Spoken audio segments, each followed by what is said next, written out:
আমার প্রশ্ন হচ্ছে যে দেখা যায় যে অনেক সময় বাচ্চারা বা মানে নামাজের কাতারের সামনে দিয়ে জি চলাফেরা করে। তো এক্ষেত্রে মানে ইসলামের বিধান কি? কাতারের নামাজের জামাতের সামনে বা কাতারের সামনে দিয়ে চলাফেরা করার বিধানটা কি জানতে চাই। জি ধন্যবাদ দর্শক।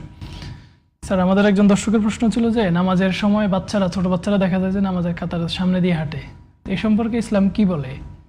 রাসূলুল্লাহ সাল্লাল্লাহু আলাইহি ওয়াসাল্লামের হাদিস হচ্ছে সহিহ বুখারীর হাদিস, কোনো ব্যক্তি যদি এই নামাজের সামনে দিয়ে হাঁটার অপরাধ সম্পর্কে কেউ জানতো তাহলে 40 পর্যন্ত সে দাঁড়িয়ে থাকতো। তো সাহাবী বলছেন যে আমি জানি না রাসূলুল্লাহ সাল্লাল্লাহু আলাইহি ওয়াসাল্লাম 40 দিনের কথা বলছেন না 40 বছর না 40 মাসের কথা বলছেন। তার মানে এটা খুবই জঘন্য গুনাহ নামাজের সামনে দিয়ে অতিবাহিত হওয়া।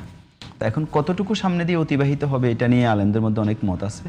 ইমাম মালিক রাহিমাহুল্লাহ থেকে একটা মত আছে যে এক কাতার, যেখানে সেজদার জায়গা, সেজদা থেকে আরও এক কাতার সামনে দিয়ে যদি কেউ প্রয়োজনে যাতায়াত করে তাহলে গুনাহ হবে না। তো সাধারণত যতটুকু সেজদা এতটুকু থেকে আরও এক বিগত বা এক হাত দূরে একটা সূত্রা রাখতে হয়। সূত্রা মানে আড়াল। আমাদের মসজিদগুলোতে এখন দেখবেন এক ধরনের লাঠি বা এই যে RFL বিক্রি করে প্রেয়ার স্ট্যান্ড নাম দিয়ে, যেটা রেখে দেয়, তো এটা রাখা হয় সামনে দিয়ে নামাজ পড়ার জন্য। তার মানে এটা রাখতে হয় কতটুকু, যেখানে সেজদা যাবে সেজদা থেকে আরও এক বিগত থেকে বা এক হাত দূরে রাখবে। তো অতটুকু জায়গা দিয়ে যাবে না, এবং এতটুকু জায়গা দিয়ে কেউ পার্সোনালি নামাজ পড়ে, একাকী নামাজ পড়তেছে, আর এই অবস্থা যদি তার এই জায়গা দিয়ে কেউ অতিক্রান্ত হতে চায়, অথচ তিনি সামনে দিয়ে কি দিয়েছেন, সূত্রা দিয়েছেন, তাহলে দায়িত্ব হচ্ছে ওই মুসল্লির তাকে প্রতিহত করা, বাধা দেয়া হাত দিয়ে। এবং সহিহ বুখারীতে একটা ইন্টারেস্টিং ঘটনা আছে।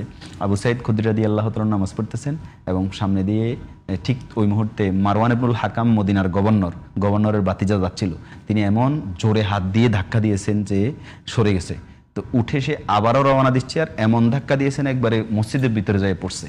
উঠে দেখে যে আবু সাঈদ খুদরী রাদিয়াল্লাহু তাআলা, এবং যাইয়া মারওয়ান ইবনুল হাকামের কাছে সালিশদর বিচার দিয়েছে, যেটা বিচার করার জন্য আবু সাঈদ খুদরী রাদিয়াল্লাহু তাআলা পরক্ষণে সেখানে গিয়েছিলেন। এবং আবু সাঈদ খুদরী রাদিয়াল্লাহু তাআলা বলছেন, কোনো ব্যক্তি যদি সূত্রা দিয়ে আড়াল দেয়া সত্ত্বেও তার নামাজের মাঝখান দিয়ে কেউ অতিক্রান্ত হয়, তো রাসূল সাল্লাল্লাহু আলাইহি ওয়াসাল্লাম বলছে ফালিয়ুকাতিলহু ফাইন্নাহু শায়তান, তাকে যাতে প্রতিহত করা হয় সে হলো শয়তান।